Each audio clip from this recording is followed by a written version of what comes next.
So, first question is, how long have you been in the business of investigating causes for canonization? Is this your first time investigating a canonization? It is the first time, and I began the investigation about in 2001. I first did it kind of in an unofficial capacity. Bishop Olmsted, the Bishop of Wichita at that time, had asked me to look into the life of Father Kapaun to see if we should continue on with the process. The first thing I did was look for things that were bad about Father Kapaun. I did not find anything. I mean, talking to people that he went to school with, talking to people that he grew up with, talking to the people in the POW camp, all of them said great things about Father Kapaun.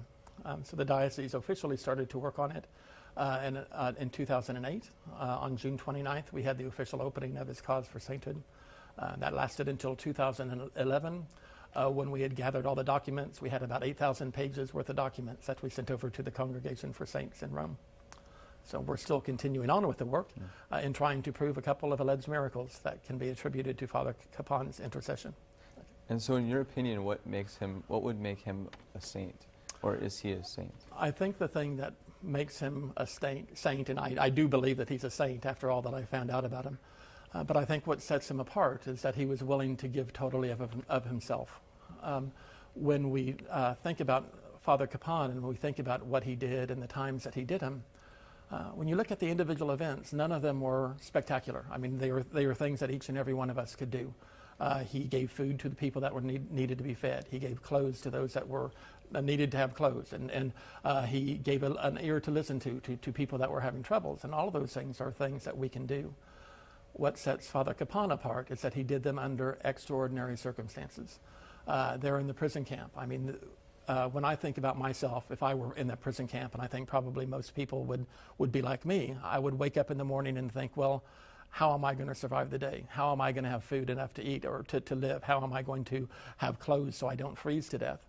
But I think Father Kapaun woke up every day and started to think in a different fashion. I think he was thinking, how can I help somebody else live?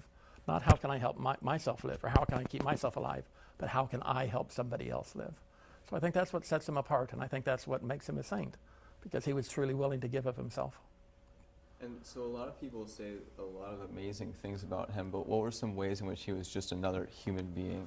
Well, if you look at his life growing up, you can see that he was a typical Kansas farm boy. I mean, he grew up on a farm during the Depression. The family did not have much. They made do with what they had. And because of that, I think he was quite creative in his ways of going about doing things. Some of the men talk about how in the prison camp, how he was the first one that was able to show other people how they could build or bend up the edges of 10 pieces of tin so they could use it to melt snow in so that they could have some drinking water. But he was just creative. I mean, they talked about how he was able to sneak into the enlisted men's compound and go from hut to hut so he could check on the men and pray with the men. So, I mean, he was very, very much a man like anybody else. I mean, just using what he had in service to others. So there have been several miracles, and I know that the Vatican is officially investigating 2 of them. Right. But there was another one that happened, and I'm wondering what makes a miracle count for an investigation. When we begin to investigate a miracle, there's a couple things that we look for. One of the things is first that people prayed for the intercession of Father Kapaun, that people asked him for his prayers to help them in their needs.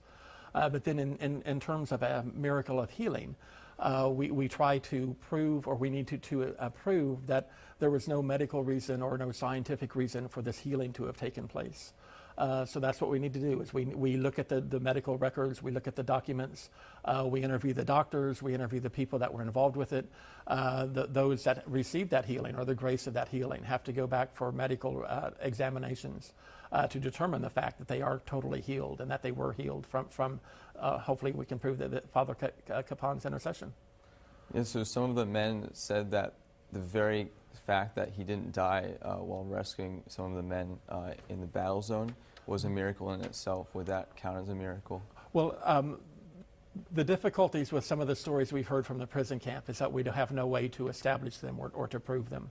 While we do have a couple of, we do have the documentation from those that may feel that they have received the grace from those miracles, we can't establish that as fact. So they would not be able to be proven as miracles. And the last question I have for you is, he was known as the good thief, Right. but the Catholic Church teaches that it's wrong to steal.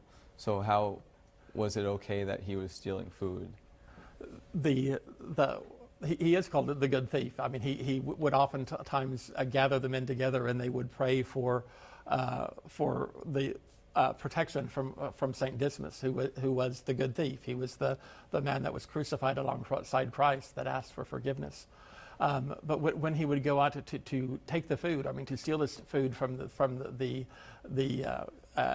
storerooms of the prisoners, or the storerooms of the guards and stuff there at the prison, he would be out there taking food so that others might live. I mean, he was there trying to provide the food for them that was being denied from them by their very captors.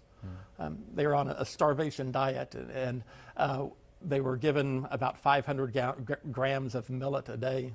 If you've ever seen bird seed, it's that little round seed in bird food, and that's all they were given a day. So he was trying to provide for the men for that nutrition that they needed to survive.